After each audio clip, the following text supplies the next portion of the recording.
Hello. Hello. Hello, hello, hello, hello. Welcome to my basement where we will be doing some underground ASMR.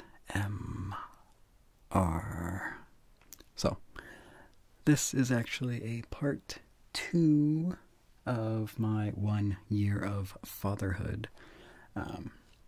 At this point that I record, it's more like 1 year and 2 months of fatherhood. So, part 1 was a whisper ramble. This one is a soft-spoken reading of my daughter's birth story. I hope this is soft speaking. It's as soft as I can speak without whispering, I think. Yeah. So this is actually a re-recording because the other recording I was not happy with. Even though I was just reading, I said, after every sentence it seemed like. So, I didn't want that. So, here we go. Part 2, 1 year of fatherhood. Soft-spoken reading of my daughter's birth story. Okay, this part right here was recorded after I read the story. Somehow I forgot to mention the point of this video, other than just celebrating 1 year of fatherhood. Basically, this whole journey, this birth was very stressful. Very, very stressful. A roller coaster.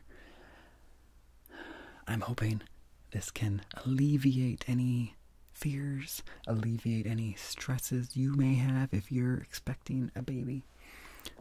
I hope I can also just provide some ASMR, even if you're not, expecting any kind of baby. But be aware, content warning, content warning. There's an implied fear of miscarriage in this. It does end well, though. Also, content warning, mention of sex. So, it's brief, very brief, but it acknowledges the existence. So, let's get back to the story. So, this was written by me 1 month after she was born. So I may have forgotten some details. And, yeah. A couple details will be omitted just for privacy reasons. So, here we go. There's a cat meowing. It was February 18th, and there was a lot of housework being done. I peeled ivy off the garden and cut a lot of bushes away from its walls so that we could hopefully sell it. My wife, her dad, and her brother came, and we emptied the huge trailer full of sheetrock and other construction garbage, and they were going to keep working on the inside of the daycare project afterward. Kendra, my wife's sister, was there to help Heather, my wife, organize the nursery, and they had picked up a dresser and brought the crib over from Heather's parents' house, and they were painting them. Heather's brother was inside getting a snack or something, and after he went back outside, Heather was saying how, for a while today, she had been very wet, more than her usual pregnancy wetness. I joked that she was just really, really horny. A little while passes, and she gets more concerned because of just how much wetness there is. So we did some Googling, and Heather put on, gonna skip some details.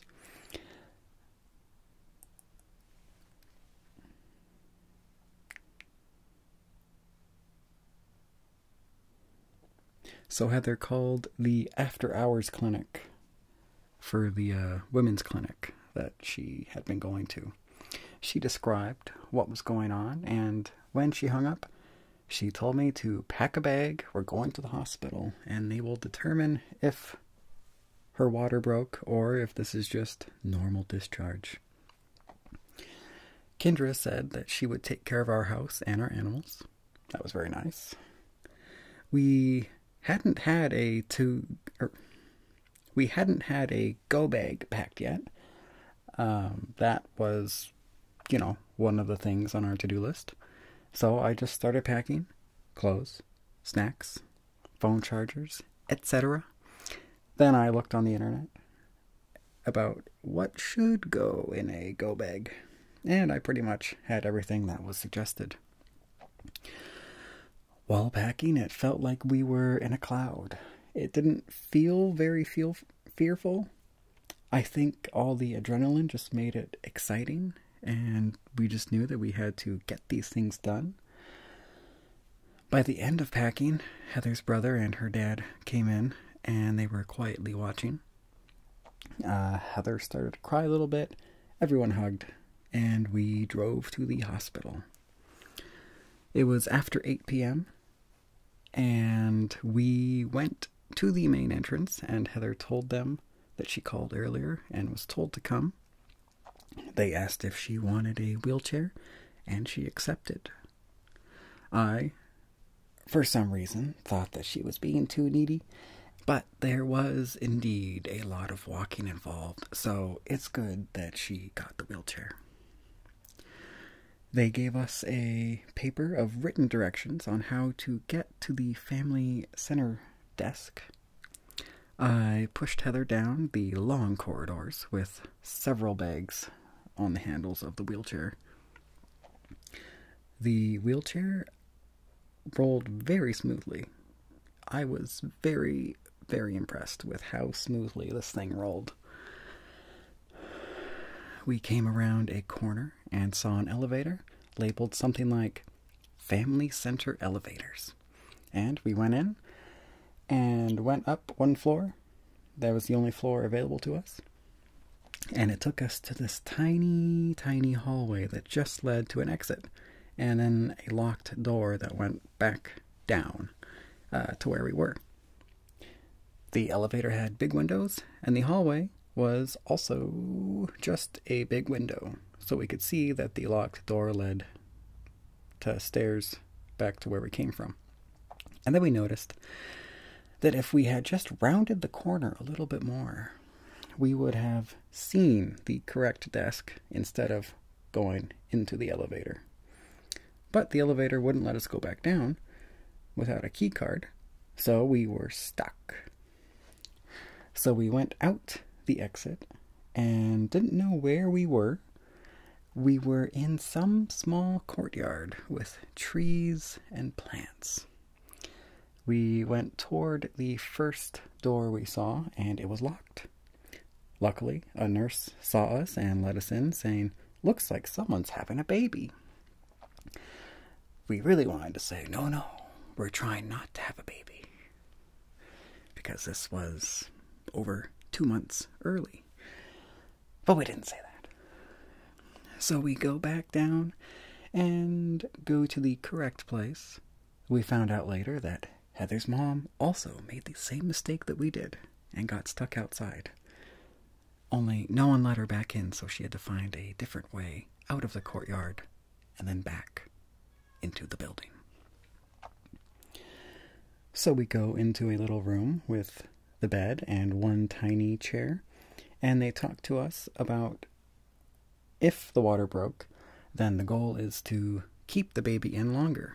And I was worried that we would be stuck in this tiny room for a long, long time, and I would just have to sleep on this very small chair. A few people came in at different times and asked pretty much the same questions. One that kept coming up was, "When's the last time you had sex?" And then they would follow it up with, "Not that that would break your water." But once they determined Heather's water was indeed ruptured, They had EMTs come to give us a ride to Tacoma General Hospital because they would be better equipped to handle such a premature baby. Heather's mom came and gave us some encouraging words and took my car keys. Heather's mom had rushed out of the house, leaving her husband struggling to get his shoes on. That's how fast she left. The paramedic and ambulance driver team were very friendly, very calm. One of their names was Seth. As they were rolling Heather onto the gurney, one of the ambulance guys said, "Now, Heather, it's your job not to have a baby in the ambulance.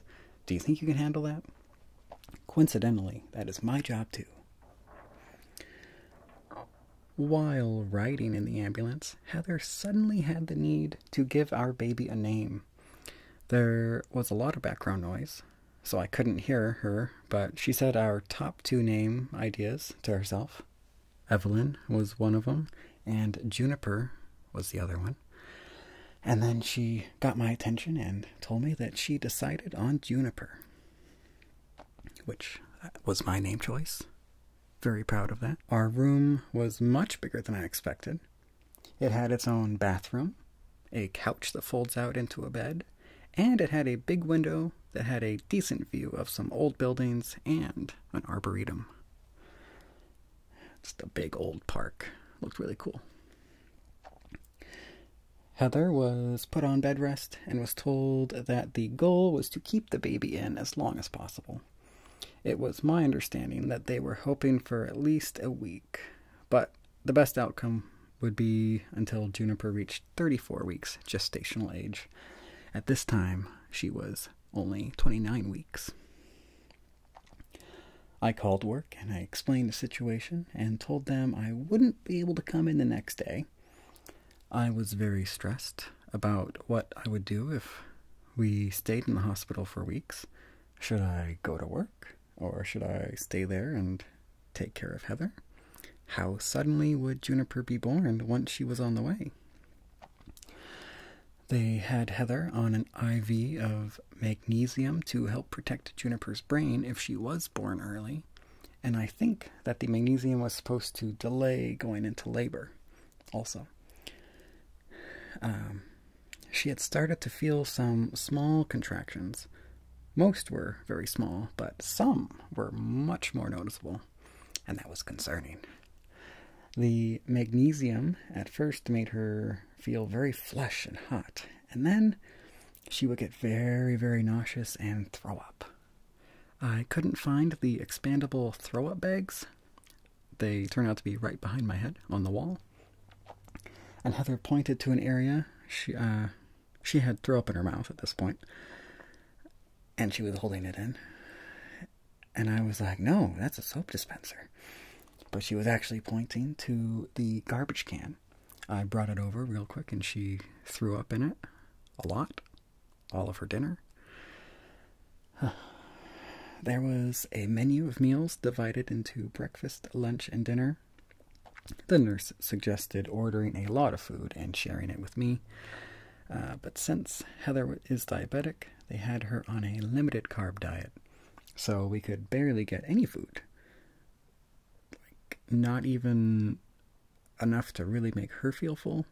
And we were sharing these tiny meals.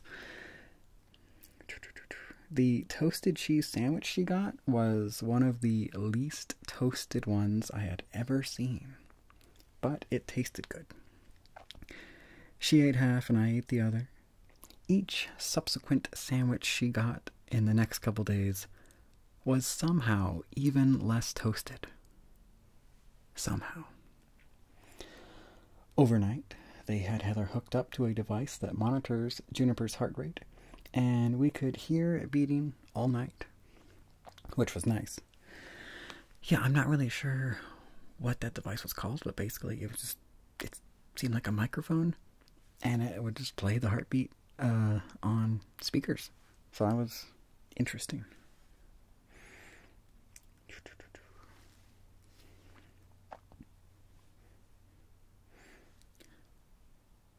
In the morning, we shared an omelet that was pretty good.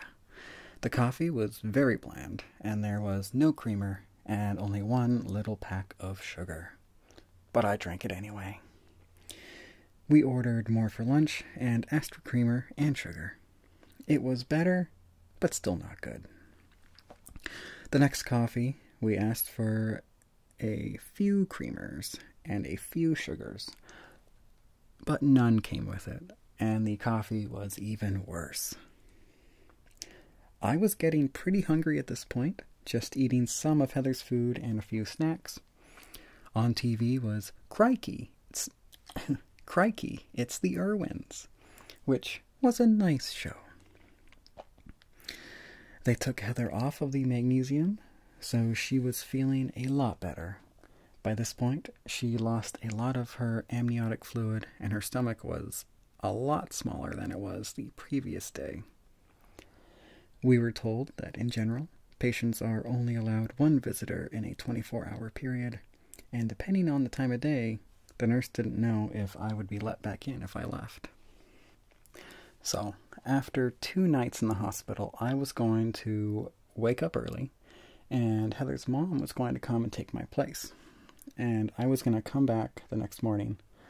The goal was to take a shower, eat a bunch, have a good nap, and a full night's sleep, and to do a lot of household chores. Heather's dad drove me home and said he'd be available to take me back whenever I wanted. So, I got home. I had a good cup of coffee. I took a shower. And then Kendra, Heather's sister, was talking to me when I got a call from Heather's mom saying I should come back because they might be doing a C-section today. So, Kendra drove me back. I was home maybe a half hour. I had Kendra and her husband wait to leave after dropping me off because I wasn't sure if they were going to let me back in. But the lady at the desk entrance was very nice, and when I started to explain I wasn't sure if I was breaking the rules, she just says, "We're not playing that game. Go be with your wife." So, that was cool. So they explained that Juniper's heart rate dropped several times, and if it happened again, they would do a C-section. They had a few people come in to go over what that whole process looked like. The anesthesiologist explained how he would numb her lower body, Heather's lower body, not Juniper's, and do a test to make sure that she was numb before they did, any painful stuff. After explaining it all, Heather asked a few questions, and he said something along the lines of, "Oh, we're not doing this now. We're just going over this so that you're ready for when we do it later today." So, I texted Nick, my boss, from work to tell him that we were probably having a C-section today, but not totally confirmed. This was at 11:42 a.m. Minutes later, Juniper's heart rate drops, and up until this point, Heather could just change positions and the heart rate would come back up. This time it was not. It wasn't helping. No positions were good. Nurses come in and try to find a good position for Heather and Juniper, but I could tell the nurse was getting worried. She called people and was saying, "It's not coming back up," and was just getting more and more direct with how she would communicate that. They had Heather get on all fours, and even that didn't help. She started crying a little, and her mom said some words to her. They transferred Heather over to a different bed to roll her away. I don't remember if I said anything. I think I was just nearby and trying to not be in the way. So they rolled her away, and they tell me to put on a zip-up suit thing that covers all my clothes. They said I probably wouldn't be allowed into the operating room, but just in case, I should be ready. So I was in the full body suit and waited with my camera by the desk at the entrance of the pregnancy ward. I texted Nick my boss, happening now at exactly noon. The lady at the desk asked if it was a boy or a girl, and when I responded, girl, she said, oh, she'll do fine. Girls are strong. Soon after, they said my baby was born, and they didn't seem worried, so that made me relax a little bit. They told me that I could come see my baby, so I followed them through some automatic sliding doors, and they had Juniper on a table/bed thing, and told me I could get some pictures before they started working on her.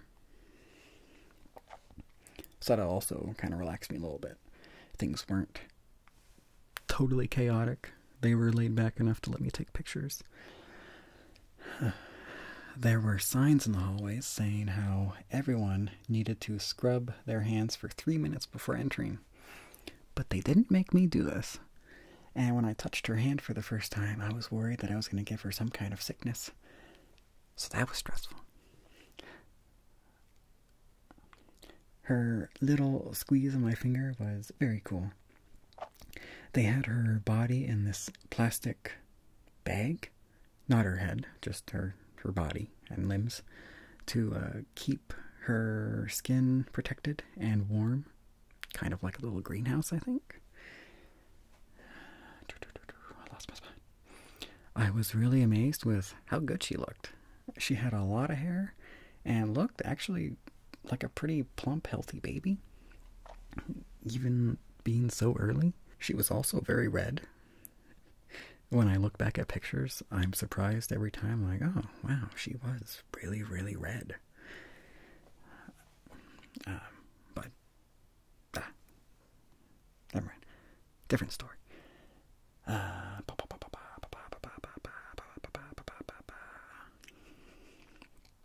So, she looked plump and healthy. I noticed on a table a couple feet away was the placenta. Its diameter was a little less than a basketball, and it was like an inch or two thick. It looked really limp and had some veins. A nurse was poking it with a needle, and another nurse mentioned that Heather was doing well and kind of motioned a little bit. I think I forgot about Heather for a bit, because I was so focused on my child. So I turned to where the nurse motioned, and just through a sliding glass door, like a few feet behind me, Heather was on a table with a divider between her face and her body, and there was a lot of red. But that was all a blur to me. They rolled Juniper on her bed incubator to her permanent room and started hooking her up to IVs, and I stayed nearby and out of the way. I stayed with her all day and night. It was really nice. Surprisingly. The room was very quiet. Oh, I guess that's the end of my story. I have a few notes. So, yeah. For how stressful that whole thing was, being in the NICU was actually surprisingly calm. The room was quiet. There were very few visitors because of COVID. We weren't even allowed to have any visitors. It was just me and my wife and the nurses that would come in. And the room was dark and quiet. There was some hum of machines. There was some bubbly water. It was pretty calm. So, there were a bunch of things that seemed to line up really well for things going smoothly. So, I'm going to list those out. Now, she was like 2.5 months early. So, some things that worked out good. We had a renter renting out our upstairs to help pay the mortgage. And when we told her she needed to move out by a certain time so that we could get ready for the baby, she went ahead and moved out way sooner than we told her we needed her out. And we were really stressed out about, money. But in the end, that worked out because she was born pretty shortly after this lady moved out, like only a couple weeks. So that gave us enough time to get the space ready. She wasn't going to be upstairs, but, you know, so we could clear out the room that her nursery was going to be in. Also, Heather's employer fired her months earlier than we were originally going to, have her stop working, which I'm not sure if that's really legal, but that worked out too, because shortly after she was fired for being pregnant, we had the baby. So that worked out that they already had a new nanny found. She was a private nanny.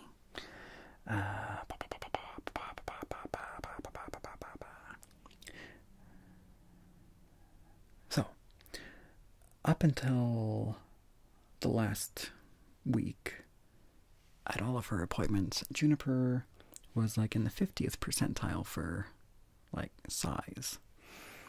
So that's, pretty normal. Pretty average, which is great. But then in the last appointment that was like a week before her birth, she got really chunky and she was in the 90th percentile. Now we were thinking like, oh no, like we need to be extra careful with, Heather's blood sugar so that this baby doesn't get super fat and super, hard to deliver. Even though her blood sugars were controlled very well. So this was kind of at first concerning, like this baby is too chunky. But it worked out because she came early anyway. So it was good to have some of that chub on her. It was really good that we were having a big work party on this day, because that meant Heather's sister was already at our house and could take care of our animals and, the house and finish up the essential nursery things, because there was still a lot to do. So yeah, she was at our house for like a week. I think she was at our house for like a week straight, and then was over a bunch after that. But like, a lot of things worked out, timing-wise.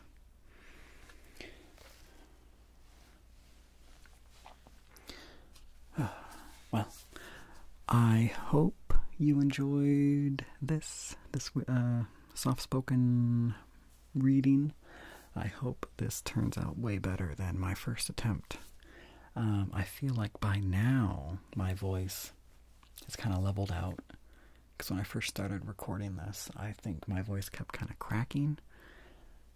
And by now, I think it kind of smoothed out, so it's better. So, I wonder how long that took to get better. Anyway, thank you all so much for being here. Thank you, thank you, thank you, thank you, thank you, thank you, thank you.